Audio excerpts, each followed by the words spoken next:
ஒரு அதிர்ச்சியான தகவலாக கூட ஊடகங்களுக்கு இது இருக்கலாம். இந்த சூழல்ல விஜய் அவங்களுடைய கட்சி நடத்திக்கிட்டு இருக்கக்கூடிய கூட்டணி பேச்சுவார்த்தை தமிழகத்தில் பெரிய அதிர்வலைகளை ஏற்படுத்தும் என்பதுதான் பதிவு. இது ஒரு களம் ஆரம்பித்து விட்டது. அப்படி பேச்சுவார்த்தை நடத்துகின்ற பொழுது காங்கிரசுக்கு விஜய் கட்சியை சார்ந்தவர்கள் ஒரு அஜெண்டா கொடுக்கிறார்கள். நாங்கள் உங்களோடு கூட்டணி அமைத்துக் கொள்கிறோம், உங்களுக்கு துணை முதல்வர் பதவியை நாங்கள் தருகிறோம் வெற்றி பெற்றால் என்கின்ற ஒரு கருத்தை அவர்கள் எடுத்து வைத்தால், காங்கிரஸ் எங்களுக்கு அதெல்லாம் வேண்டாம், எங்களுக்கு 3 சீட்டு கொடுக்கக்கூடிய திராவிட முன்னேற்ற கழகமே போதும் என்று பயணிப்பார்களா? இரண்டாவது, விஜய் அவர்கள் கட்சியில் இருந்து அமைக்கப்படுகின்ற கூட்டணி திராவிட முன்னேற்ற கழகத்தில் இருக்கக்கூடிய சில கட்சிகளை பெயர்த்தெடுக்கும் என்கின்ற விடயமும் அரங்கேறும் என்பதை நீங்கள் இங்கு பார்த்து கொள்ள வேண்டும். மூன்றாவது, விஜய் அவர்களுக்கு இருக்கக்கூடிய இளைஞர் பட்டாளம். இந்த இளைஞர் பட்டாளம் நாம் சராசரியாக ஒரு அரசியல் கட்சியை சார்ந்தவர்கள் என்கின்ற அடிப்படையில் பார்க்க முடியாது. காரணம், இவர்கள் பீரங்கியிலிருந்து வெளியே வருகின்ற குண்டுகளைப் போல இருக்கிறார்கள். அவர்களுடைய பாய்ச்சல் மற்ற கட்சிகள் அதற்கு ஈடு கொடுக்குமா என்கின்ற கேள்வியைத்தான் எழுப்புகின்றது. இதற்கான முயற்சிகளை எடுத்துக்கொண்டு காங்கிரஸ் தலைவர்களிடமும் மறுமலர்ச்சி திராவிட முன்னேற்ற கழகத்தின் தலைவர்களிடம் பேச்சுவார்த்தை நடத்தி இருக்கிறார் என்கின்ற செய்திகள் ஊடகங்களில் பொழுது பேசப்படுகிறது.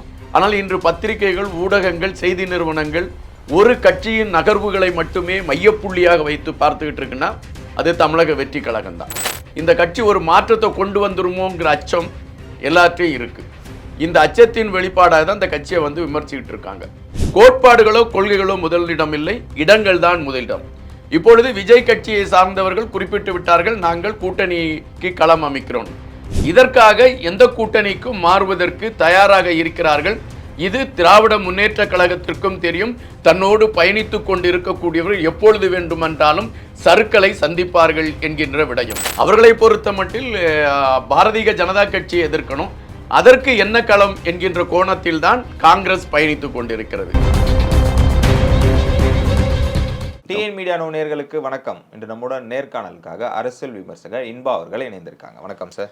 வணக்கம். எப்படி இருக்கீங்க? நல்லா இருக்கேன். நீங்க எப்படி இருக்கீங்க? நல்லா இருக்கேன். தமிழகத்தை பொறுத்தவரையும் பார்த்தீங்கன்னா திமுகவாக இருக்கட்டும், அதிமுக, பிஜேபியாக இருக்கட்டும், இவங்க இந்த 2026 எலெக்ஷனுக்காக ரொம்ப தீவிரமாகவே பரபரப்பாக செயல்பட்டு வராங்க. அதில் இதர கட்சிகளும் இந்த மாதிரி பாமக, திருமாவளவன் கட்சிகளும் இருக்காங்க. இப்போ பார்த்தீங்கன்னா தமிழக வெற்றி கழகத்திலேருந்து சைலண்டாகவே இருக்காங்களே, அடுத்த நகர்வு என்னன்னு தெரியாமல் நிர்வாகிகளை மட்டும் நியமிச்சுட்டு வந்துட்டு இருக்காருல்ல. இப்போ 2020க்கான ஸ்டெப்பு என்ன எடுத்திருக்காரு இப்போ விஜய் அவர்கள்? பெரும்பாலான ஊடகங்களுடைய மனதில் இருக்கக்கூடியது ஒன்று தான், தமிழக வெற்றி கழகம் ரொம்ப சைலண்டாக பயணிச்சுக்கிட்டு இருக்காங்க அப்படிங்கிறது தான் பெரும்பாலானோட கணிப்பாக இருக்குது. ஆனால் தமிழக வெற்றி கழகம் தான் இன்று தமிழகத்திலே மிக சுறுசுறுப்பாக செயல்பட்டு கொண்டு இருக்கக்கூடிய ஒரு கட்சியாக நம்மளால் பார்க்க முடியுது. நீங்கள் பார்ப்பீங்கன்னா இப்போ திமுகவை பொறுத்த மட்டும் அவங்க ஆண்டுகிட்டு இருக்கக்கூடிய கட்சி.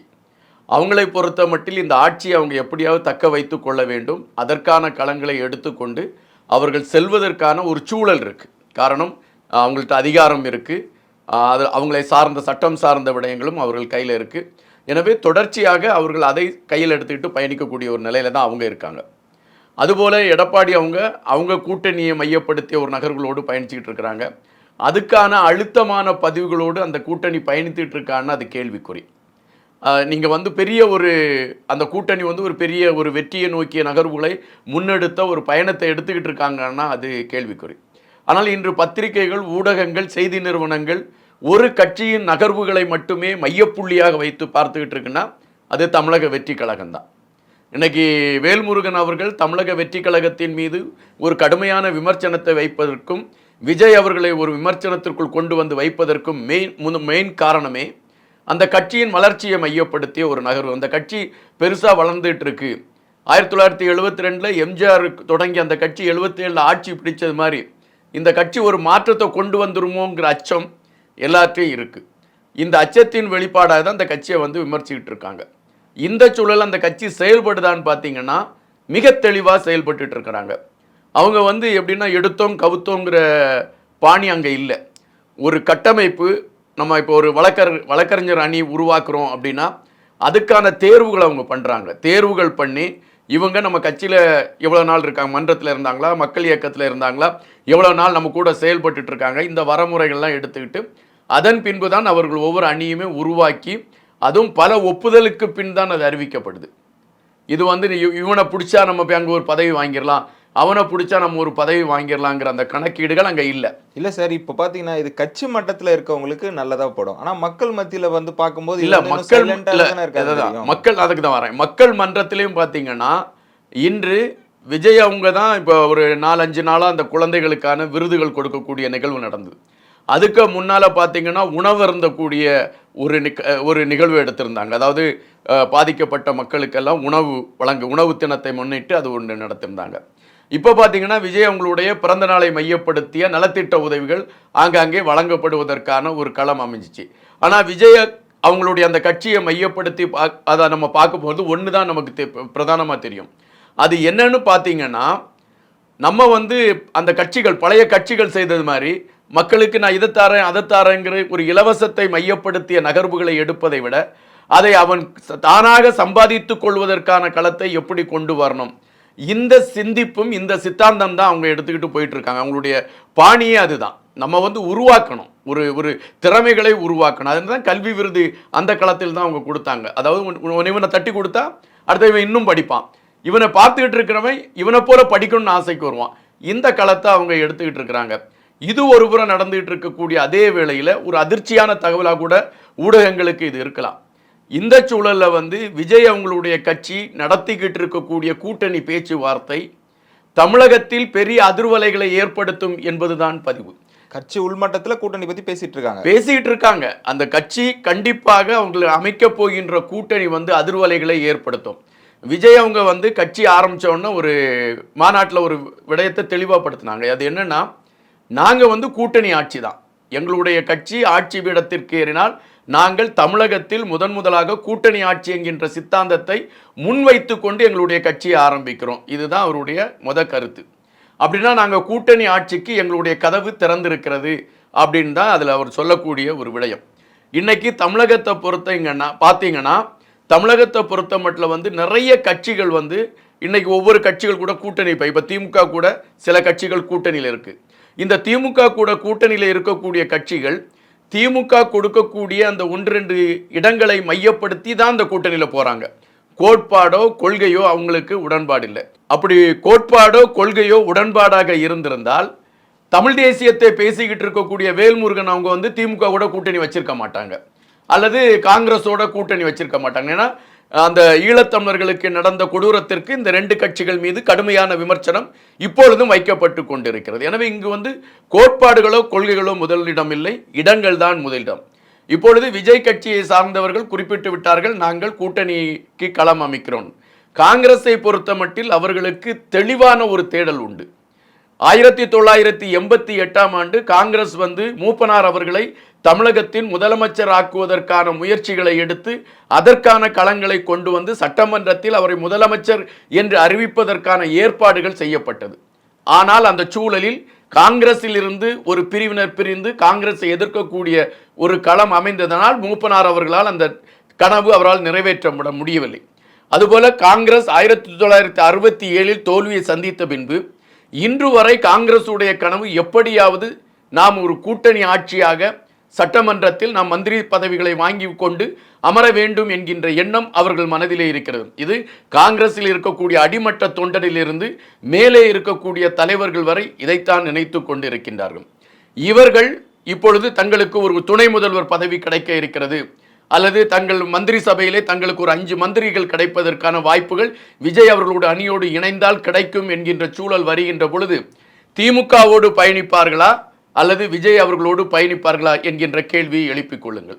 அதுபோலதான் மறுமலர்ச்சி திராவிட முன்னேற்ற கழகம். மறுமலர்ச்சி திராவிட முன்னேற்ற கழகத்தை பொறுத்த மட்டில் அவர்களுடைய கூட்டணி சித்தாந்தமும் இதுதான். தாங்கள் எப்படியாவது மந்திரி சபைக்கு போக வேண்டும் என்கின்ற நிலைப்பாடு. முன்பு இது போன்ற ஒரு சிக்கல் அவர்களுக்கு நடந்திருக்கிறது. அவர்கள் கூட்டணியில் அதிக இடங்களை கேட்டார்கள் ஒரு கட்சியிடம். அந்த கட்சி கொடுக்கவில்லை என்றவுடன் அன்று மாலையே வேறொரு கட்சியில் போய் இணைந்து கொண்டார்கள், கூட்டணி அமைத்துக் கொண்டார்கள். இது நாம் தொடர்ச்சியாக பார்க்கக்கூடிய ஒரு விடயம். எனவே அனைவரை பொறுத்த மட்டிலும் அவர்களுக்கு இடம், பதவி இவைகள்தான் தேவை. இதற்காக எந்த கூட்டணிக்கும் மாறுவதற்கு தயாராக இருக்கிறார்கள். இது திராவிட முன்னேற்ற கழகத்திற்கும் தெரியும். தன்னோடு பயணித்து கொண்டு இருக்கக்கூடியவர்கள் எப்பொழுது வேண்டுமென்றாலும் சறுக்களை சந்திப்பார்கள் என்கின்ற விடயம். இங்கு இன்னொன்றையும் எடுத்து வைக்கணும். நம்ம அது என்னன்னா விடுதலை சிறுத்தைகள் இயக்கம். விடுதலை சிறுத்தைகள் இயக்கத்தை பொறுத்த மட்டில் அவர்கள் திராவிட கட்சிகளோடு, அதாவது திமுகவோடு மிக நெருக்கமாக அவர்கள் பயணித்துக் கொண்டிருக்கிறார்கள். சில நேரங்களில் கருத்து மோதல்கள் ஏற்பட்டு கொண்டிருக்கின்றன. ஒரு கட்டத்தில் அவர்கள் அந்த சட்டமன்ற தேர்தலில் எங்களுக்கு 10 தொகுதி தாருங்கள் என்று திராவிட முன்னேற்ற கழகத்திடம் கேட்கிறார்கள் என்று வைத்துக் கொள்ளுங்கள். அப்பொழுது கொடுக்காத ஒரு சூழல் வருகின்றது. வேறொரு இடத்தில் அந்த 10 தொகுதிகளும் கிடைக்கிறது, மந்திரி சபையில் உங்களுக்கு ஒரு இடமும் கிடைக்கிறது என்கின்ற நிலைப்பாடு வருகின்ற பொழுது விடுதலை சிறுத்தைகள் என்ன முடிவை எடுக்கும்? அப்போ நீங்க சொல்றத வச்சு பாத்தீங்கன்னா திமுக இருக்க கூட்டணி எல்லாம் வந்து பாத்தீங்கன்னா தமிழக வெற்றி கழகத்தில் இணைஞ்சுன்னு சொல்ல வரீங்களா? இப்ப அதுக்கான பேச்சுவார்த்தைகள் ஆரம்பித்திருக்கிறது அப்படிங்கிறது தான் ஊடகங்கள் வாயிலாகவும், அது ஒரு குறிப்பிட்ட இயக்குனர் ஒருவர் இதற்கான முயற்சிகளை எடுத்துக்கொண்டு காங்கிரஸ் தலைவர்களிடமும் மறுமலர்ச்சி திராவிட முன்னேற்ற கழகத்தின் தலைவர்களிடம் பேச்சுவார்த்தை நடத்தி இருக்கிறார் என்கின்ற செய்திகள் ஊடகங்களில் பொழுது பேசப்படுகிறது. அதுக்கான சாத்தியமா இருக்க முடியுமா சார்? திமுக கூட காங்கிரஸ் தான் கூட்டணியில ஸ்ட்ராங்கா இருக்குன்றது எல்லாருக்குமே தெரிஞ்ச விஷயம். அப்போ காங்கிரஸ் வெளியில வர்றது சாத்தியமா? சாத்தியம் இருக்கிறனால தானே நான் பேசிக்கிட்டு இருக்கேன். இப்போ காங்கிரஸ் பேரியக்கமும் திராவிட முன்னேற்ற கழகமும் கோட்பாடுகளில் அவர்கள் இணைந்து பயணிக்கல. அவர்களை பொறுத்த மட்டில் பாரதிய ஜனதா கட்சியை எதிர்க்கணும், அதற்கு என்ன களம் என்கின்ற கோணத்தில் தான் காங்கிரஸ் பயணித்துக் கொண்டிருக்கிறது. பாரதிய ஜனதா கட்சியை கொள்கை எதிரி என்கின்ற அடிப்படையில் விஜய் அவர்கள் அறிவித்து விட்டார்கள். எனவே விஜய் அவர்களுடைய கூட்டணியோடு சேர்வதற்கு காங்கிரசிற்கு இப்பொழுது எந்த தடக்கமும் இருக்காது, அல்லது எந்த தடங்களும் இருக்காது. எனவே அவர்களை சேர்வதற்கான வாய்ப்புகள் இருக்கிறது. இரண்டாவது, காங்கிரஸை பொறுத்த மட்டில் அவர்களுடைய கனவு அது எப்படியாவது நாம் சட்டசபைக்குள் செல்ல வேண்டும் என்று. காரணம், நீங்கள் பார்ப்பீர்கள் என்றால் பக்தாச்சலம், பெருந்தலைவர் காமராஜ் போன்றவர்கள் எல்லாம் ஆட்சி பீடத்தில் இருந்த பொழுது காங்கிரசுக்கான ஒரு அடையாளம் இருந்தது. ஆனால் திராவிட முன்னேற்ற கழகம் வந்த பின்பு காங்கிரஸ் தலைவர்களுக்கான அங்கீகாரம் கிடைத்திருக்கிறதா என்றால் மிக மிக குறைவு. அது பெருந்தலைவர் காமராஜுடைய பெயரே முதன்மைப்படுத்தப்பட்டிருக்கிறதா என்றால் கேள்விக்குறி. ஆனால் அந்த திராவிட முன்னேற்ற கழகத்தை சார்ந்த தலைவர்களுக்கு மெரினா கடற்கரையில் இடம் கிடைக்கிறது. அவர்கள் சார்ந்த பதிவுகள் ஒவ்வொரு பேருந்து நிலையங்களிலும் எதிரொலித்துக் கொண்டிருக்கின்றது. நீங்கள் ஒரு பேருந்து நிலையத்திற்கு காமராஜ் பெயரை வைக்க வேண்டும் என்றால் அதற்கு போராட வேண்டிய ஒரு களம் இருக்கக்கூடிய சூழல் எல்லாம் நாம் பார்க்கக்கூடிய ஒரு நிலைமை. இது அடிமட்ட காங்கிரஸ் தொண்டர்கள் மனதிலே ஒரு வலியை கொடுத்து கொண்டிருக்கிறது என்பதில் மாற்று கருத்து இல்லை. அவர்களுக்கு இப்பொழுது ஒரு இயலாமையின் காரணமாக திராவிட முன்னேற்ற கழகத்தோடு ஒரு கூட்டணி அமைத்துக் கொண்டு பயணித்துக் கொண்டிருக்கிறார்கள். இது இயலாமையின் காரணம். ஆனால் தங்களுக்கான வழி கிடைக்கிறது, நாம் அதிலே சென்றால் நமக்கு மந்திரி சபைக்குள் நாம் ஏறிவிடலாம் என்கின்ற கனவு வருகின்ற பொழுது இதை அப்படி ஓரம் தள்ளிவிட்டு அங்கு சென்று விடுவார்கள். இது இயற்கையான ஒரு சூத்திரம்.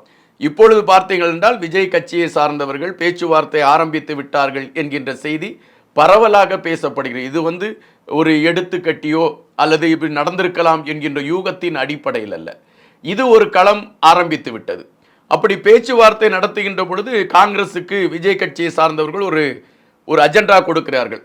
நாங்கள் உங்களோடு கூட்டணி அமைத்துக் கொள்கிறோம், உங்களுக்கு துணை முதல்வர் பதவியை நாங்கள் தருகிறோம் வெற்றி பெற்றால் என்கின்ற ஒரு கருத்தை அவர்கள் எடுத்து வைத்தால் காங்கிரஸ் எங்களுக்கு அதெல்லாம் வேண்டாம், எங்களுக்கு 3 சீட்டு கொடுக்கக்கூடிய திராவிட முன்னேற்ற கழகமே போதும் என்று பயணிப்பார்களா?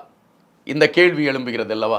விஜய் கட்சி மிக தெளிவாக தன்னுடைய காய்களை நகர்த்தி கொண்டிருக்கிறது. நாம் சில நேரங்களில் விஜய் அவர்களுடைய திரைப்பட வாழ்க்கையை நாம் இங்கு பதிவு செய்ய வேண்டியிருக்கிறது. முதலாக விஜய் அவர்கள் திரைப்படங்கள் நடிக்க ஆரம்பித்த பொழுது அவருடைய உருவத்தை வைத்தே கேலி பேசியவர்கள் உண்டு. இவர் திரையுலகில் சாதிக்க மாட்டார் என்று மட்டம் தட்டியவர்கள் உண்டு. ஆனால் அதே விஜய் அவர்கள் இன்று தமிழகத்தில் திரையுலகத்தில் சூப்பர் ஸ்டாராக அவர் உயர்ந்து இன்று வியக்கத்தக்க ஒரு வளர்ச்சியை அடைந்திருக்கின்றார். இதுபோன்று தான் அரசியல் களத்திலும் அவர் வருகின்ற பொழுது பல விமர்சனங்கள், கூத்தாடி என்கின்றார்கள், இவருக்கு என்ன அரசியல் தெரிகிறது, மேல்மட்ட அரசியல் தெரிகிறது, எக்ஸ் பக்கத்தில் பதிவிட்டு கொண்டிருக்கின்றார், இதை தவிர இவரால் என்ன செய்ய முடியும் என்கின்ற கருத்துகள் எல்லாம் எல்லாரும் எடுத்து வைக்க முடிகிறது. நீங்கள் ஒரே ஒரு விடயத்தை மட்டும் நான் தெளிவாக உங்களுக்கு பதிவு செய்கிறேன். இப்பொழுது ஒரு தலைவர் அதாவது ஒரு யாருக்காவது உதவி செய்கிறார் என்று வைத்துக் கொள்ளுங்கள். அந்த தலைவரை சுற்றி பலர் நின்று கொண்டிருப்பார்கள். உதவி வாங்க வரக்கூடியவர்கள் ஒரு நாய்களைப் போல மேடைக்கு வருவார்கள், உடனடியாக இழுத்து கீழே அனுப்பிவிடுவார்கள். வாங்கினானா வாங்கவில்லையா என்கின்ற களங்கள் எல்லாம் அங்கு பார்க்கப்படுவதில்லை. வருவார்கள், உடனடியாக இழுத்து வெளியே அனுப்பிவிடுவார்கள்.